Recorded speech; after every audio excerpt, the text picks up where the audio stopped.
Gruff stayed awake, staring into the night sky. He watched the green clouds gather in the distance. The next morning, the fairies in Pixie Hollow awoke to a worrying sight. Thick, churning green clouds filled the sky. The scout fairies flew off towards the forest carrying a huge net. Tinkerbell gasped. She knew they were going after Gruff. Fawn had woken that morning to find that Gruff had gone. She asked Tink to help find him before the scouts did. They split up and Fawn saw that he had already built a tower in autumn, so she flew into winter. She saw the fourth and final tower. They spotted Tink on the ground. Gruff was looming over her.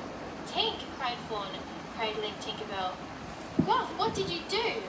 Gruff snarled and turned away. At that moment, lightning struck the tower. The air cracked with electricity. As Fawn watched, Gruff transformed. Horns grew out of his head and a hump formed on his back, just like the monster in the drawings. Tink's friends took her to the healing fairy and huddled around her bed, but Fawn sat by herself. Again she listened with her heart, not her head. Now her best friend was hurt. "Is she going to be okay?"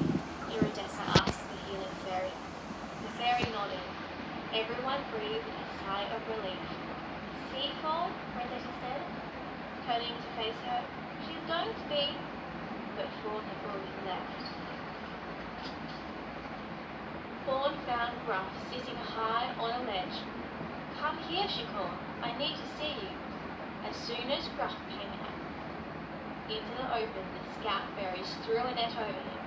The beast struggled and groaned as the net was pulled tighter.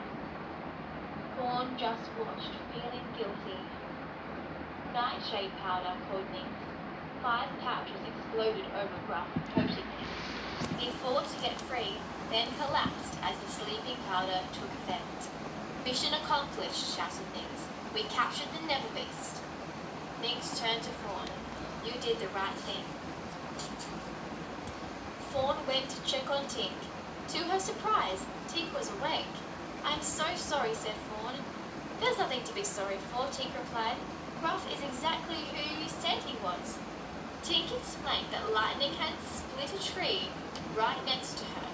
Gruff had pushed her out of the way just in time. He'd saved her life. "And I betrayed him," cried Fawn.